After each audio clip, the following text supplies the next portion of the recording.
मंच पर उपस्थित माननीय श्री सुनील ओझा जी,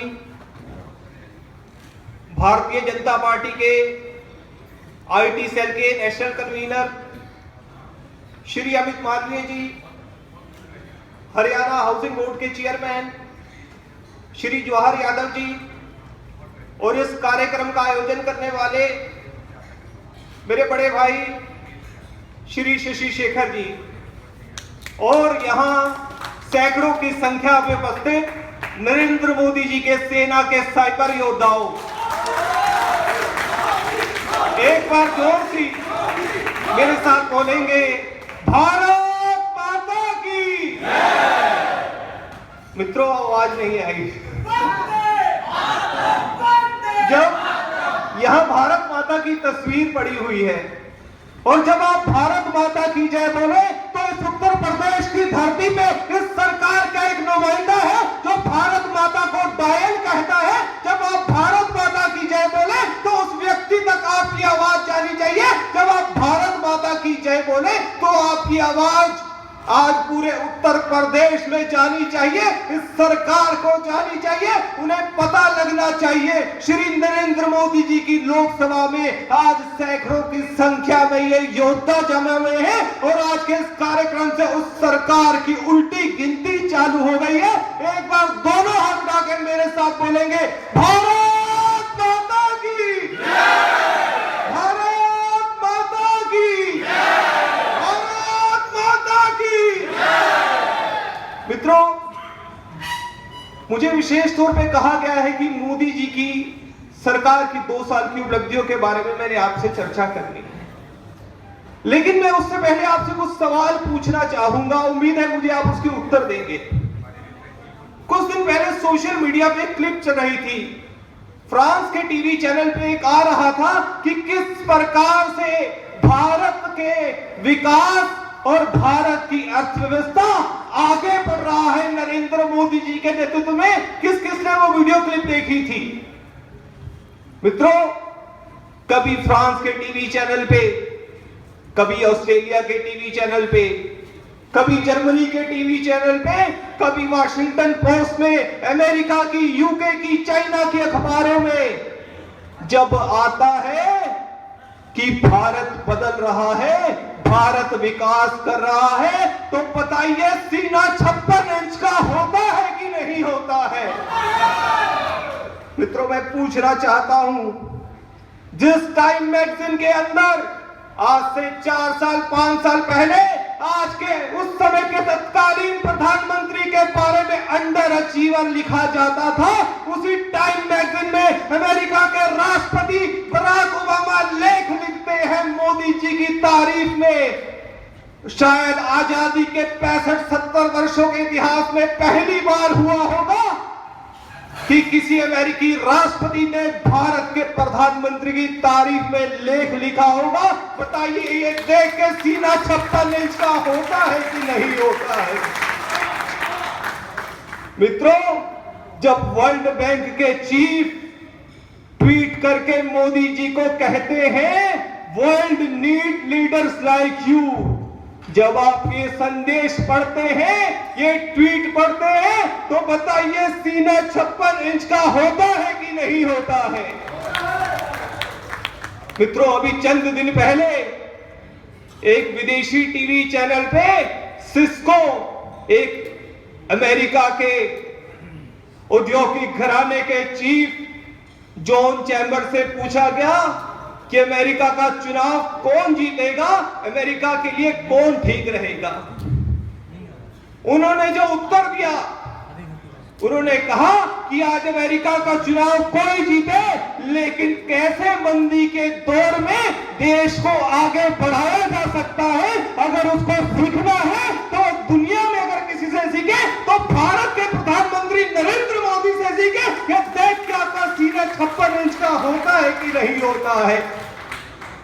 मित्रों, जब देश आजाद हुआ 1948 में, भारत पाकिस्तान का कश्मीर का विवाद हुआ, तो यूनाइटेड नेशन ने कहा कि हम इस विवाद पर नजर रखने के लिए एक दिल्ली में कार्यालय खोलना चाहते हैं। उस समय के तत्कालीन प्रधानमंत्री नेहरू ने दिल्ली के अंदर यूएन को सरकारी बंगला दिया ताकि वो भारत और पाकिस्तान के बीच में कश्मीर के मुद्दे पर नजर रख पाए। जब 26 मई 2014 को मोदी जी ने शपथ ली, 60 दिनों के अंदर उस बंगले में यूएन को निकाल के वापस यूएन भेज दिया।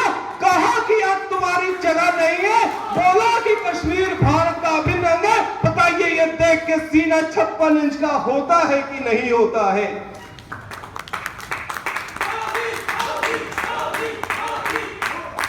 मित्रों,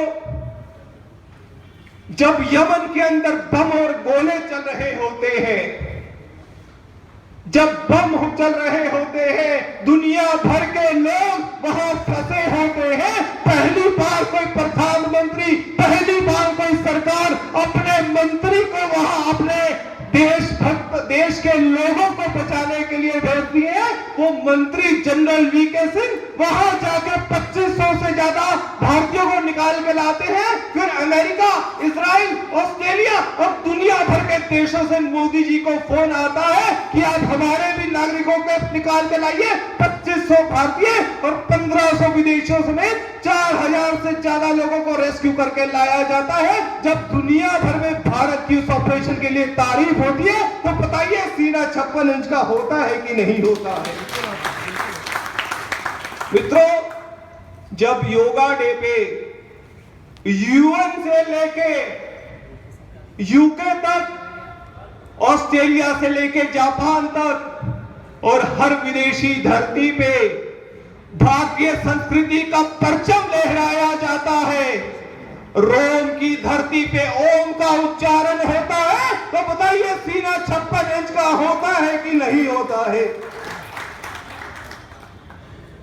जब मोदी जी विदेशी धरती पे जाते हैं, चाहे वो यूएस हो, चाहे यूके हो, चाहे ऑस्ट्रेलिया हो, चाहे जापान हो, चाहे दुबई हो या चाहे कोई मुस्लिम कंट्री हो, जब मोदी के नारों के साथ भारत माता की जय के नारे लगते हैं, पूरा विदेशी धरती भारतमय हो जाती है, तो बताइए सीना 56 इंच का होता है कि नहीं होता है? मित्रों, लेकिन मैं पूछना चाहता हूं, इसका श्रेय किसको जाता है? इसका श्रेय किसको जाता है? निश्चित रूप से मोदी जी को जाता है, लेकिन मैं कहना चाहता हूं, इसका श्रेय अगर जाता है तो इस वाराणसी की धरती को जाता है, इस उत्तर प्रदेश की धरती को जाता है, जिन्होंने 73 सांसद जिता के भारतीय जनता पार्टी को भेजे। भारतीय तभी मोदी जी आज प्रधानमंत्री है, और इस सभागार में बैठे एक एक उस योद्धा को जाता है। मित्रों, आप में से बहुत लोग सोचते होंगे कि हम फेसबुक, ट्विटर पे पोस्ट डालते थे, हम सोशल मीडिया एक्टिविस्ट हैं, शायद हमने इतना काम नहीं किया कि हम ग्राउंड पे नहीं है। बहुत से लोगों के दिमाग में ऐसा रहता है कि हम फेसबुक, ट्विटर पे पोस्ट डालते थे, या कई लोग ऐसे आपसे कहते होंगे कि आप तो सोशल मीडिया वाले हो, आप तो सिर्फ फेसबुक, ट्विटर पे पोस्ट डाल देते हो। मित्रों, आप वो लोग हैं जो सुबह 9 बजे ऑफिस जाना होता था, 7 बजे घर से निकलते थे, 9 बजे ऑफिस जाते थे, 6 बजे तक काम करते थे, 8 बजे वापस आते थे, देखते थे कि क्या क्या मोदी जी ने किया है गुजरात में, वो उसके बाद आके लोगों तक पहुंचाने की कोशिश करते थे। फिर देखते थे विपक्ष ने क्या क्या आरोप लगाए हैं। 8 बजे सुबह से ऑफिस से थक के आने के बाद रिसर्च करते थे और उन विपक्ष को मुंह तोड़ जवाब देने का काम करते थे। आपको ये श्रेय जाता है अगर आज भारत बदल रहा है। मित्रों,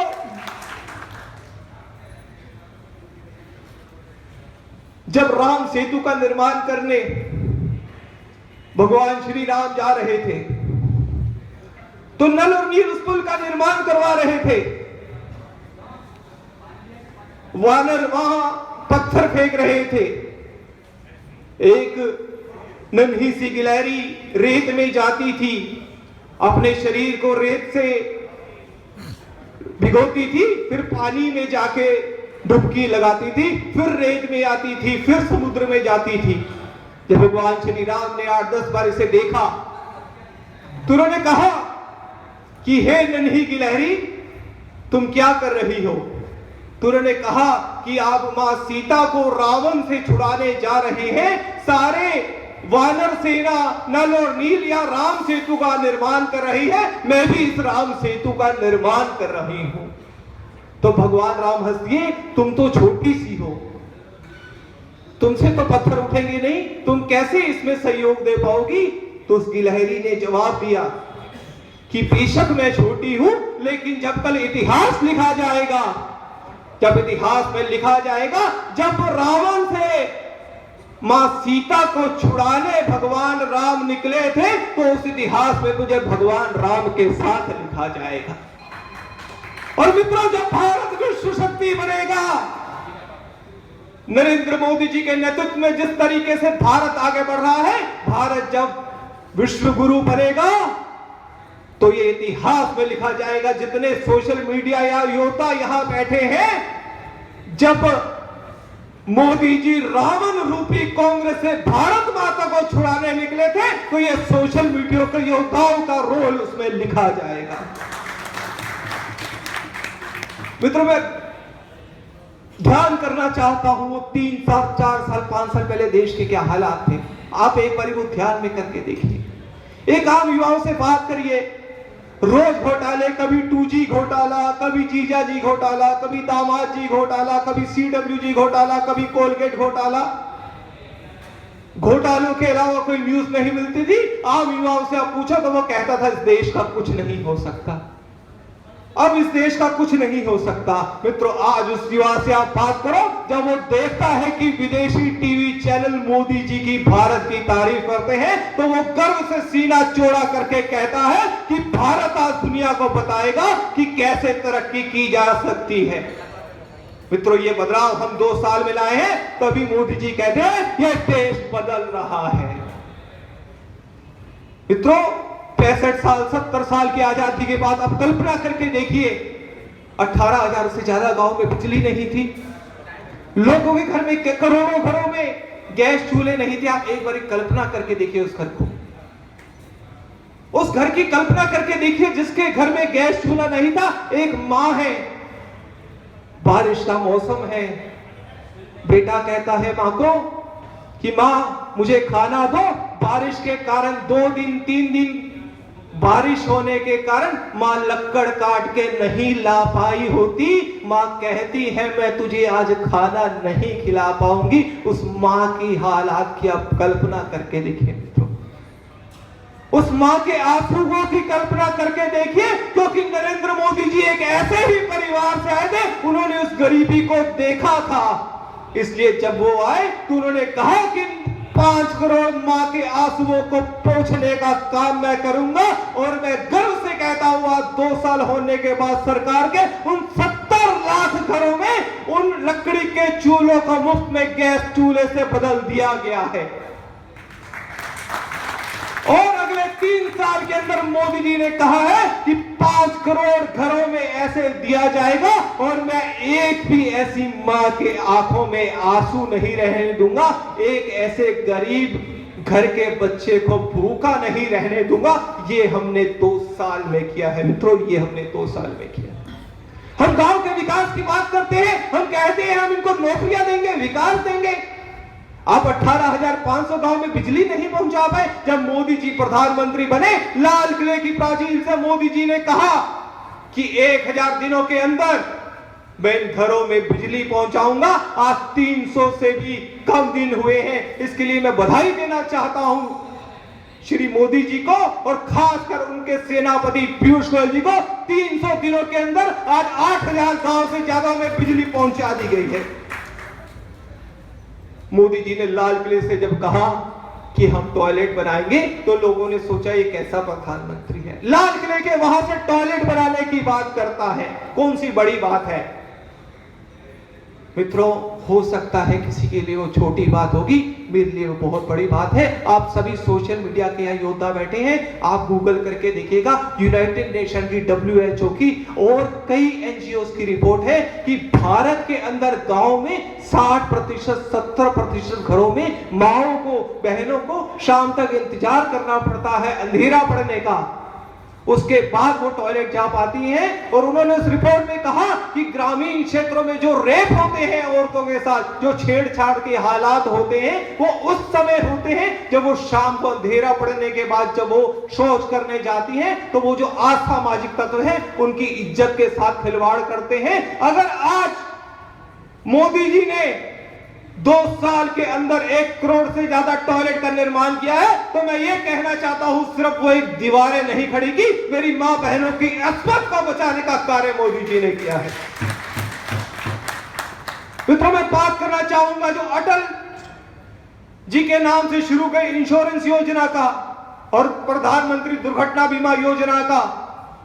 आज एक घर के अंदर एक कमाने वाला होता है, एक गरीब घर में एक कमाने वाला होता है, और वो अगर गरीब कमाने वाला, भगवान ना करे उसके साथ कोई हादसा हो जाता है, तो पूरा परिवार सड़क पे आ जाता है। मोदी जी उस गरीब परिवार का दर्द समझते थे। मोदी जी ने कहा कि 12 रुपए के ऊपर दुर्घटना बीमा और 330 रुपए के ऊपर पूरा उनका जीवन बीमा मिलेगा। भगवान न करे उनके घर में कोई ऐसा हादसा हो जाए तो उसके परिवार को पीछे सड़क पे ना आना पड़े, इसलिए उनको 2 लाख रुपए सरकार की तरफ से दिया जाएगा। मित्रों, मैं बात करना चाहता हूं सुकन्या समृद्धि योजना की। किस तरीके से अगर बेटी घर में पैदा होती है तो एक निम्न वर्ग के, एक मध्यम निम्न वर्ग के परिवार को चिंता होती है कि इसकी शादी कैसे करूं, एक पिता को चिंता होती है। मोदी जी उस दर्द को समझते थे क्योंकि उन्होंने गरीबी में जीवन बताया है। उन्होंने कहा कि 10,000, 15,000, 20,000 रुपए कमाने वाला भी व्यक्ति धूमधाम से अपनी बेटी की शादी कर पाए, इसलिए उन्होंने कहा कि वो 1,000 रुपए अपनी बेटी के नाम पे हर महीने अपने पास के पोस्ट ऑफिस में जमा कराए। 14 साल में उसको लगभग 1.5 लाख रुपए जमा करना है। जब 21 साल की बेटी होगी, सरकार की तरफ से उसको 6 लाख रुपए दिया जाएगा ताकि उसकी बेटी की शादी वो सर उठा के कर पाए समाज के सामने। ये 2 साल में हमने करके दिखाया है। मित्रों, ये सरकार कहती थी हम नौकरियां देंगे, 5 साल में, 10 साल में कांग्रेस ने क्या किया सब जानते हैं। मोदी जी ने कहा कि मैं आपको इतना सशक्त करूंगा कि आप लोगों को नौकरियां दें। स्टार्टअप इंडिया को चालू किया, मुद्रा योजना को चालू किया। आज एक गरीब परिवार, पहले उसको लोन लेना होता था, वो सोच भी नहीं सकता था वो बैंक में जाके लोन ले पाए। वो साहूकार के पास जाता था कि मुझे 25,000, 50,000 रुपए चाहिए। साहूकार कहता था पहले गारंटी लेके आओ। वो अपनी मां के, अपनी बहन के गहने गिरवी रखता था और 5%, 10% महीने के ब्याज पे लोन उठाता था और जीवन भर वो ब्याज ही चुकाता रह जाता था। आज मोदी जी ने ऐलान किया कि 50,000 रुपए तक किसी भी गरीब को बिना गारंटी के बैंक देगा। और पिछले 2 साल के अंदर हम गर्व से कह सकते हैं कि 3 करोड़ से ज्यादा लोगों को अपने रोजगार खोलने के लिए मुद्रा योजना से लोन दिए गए। मित्रों, मैं अपना एक्सपीरियंस आपको बताता हूं। मैं दिल्ली में एक कैब से ट्रैवल कर रहा था, उबर की कैब थी, तो ड्राइवर से बातचीत होने लग पड़ी। उस ड्राइवर ने कहा कि मैंने ये जो गाड़ी है मुद्रा योजना के तहत ली है। मैंने कहा कैसे? कह रहा मैं नौकरी करता था 10,000 रुपए पे, तो मैं बैंक के पास गया कि मुझे गाड़ी फाइनेंस कर दो। उन्होंने कहा कि 1 लाख रुपया पहले लेके आइए। कह रहे मेरे पास अब 10,000 रुपए महीना कमाने के बाद, नौकरी करने के बाद बस 1 लाख कैसा आएगा? तो मैंने मुद्रा योजना के बारे में सुना। मैंने अपने नाम पे 50,000 रुपए लिया, अपनी बीवी के नाम पे 50,000 रुपए मुद्रा योजना से लिया, 1 लाख रुपए देके मैंने वो गाड़ी ली। आज मैं 70-80 हजार रुपए महीना कमाता हूं, जो 10,000 रुपए की पहले नौकरी करता था। और कह रहा है कि अब मैं और गाड़ियां लूंगा और आगे ड्राइवर रख के उनको भी नौकरी दूंगा। मित्रों, ये जो आज से 3 साल पहले जो व्यक्ति 10,000 रुपए की नौकरी करता था, आज वो दूसरों को नौकरी देने की सोच रहा है। 3 साल में, 2 साल में ये हमने करके दिखाया है। मित्रों, ये 2 साल में नरेंद्र मोदी जी की सरकार ने करके दिखाया है। फसल बीमा योजना की बात कर रही है। फसल बीमा योजना पहले भी थी, लेकिन इतनी महंगी थी कि कोई किसान उसको लेता नहीं था। 15% 20% प्रीमियम देना पड़ता था।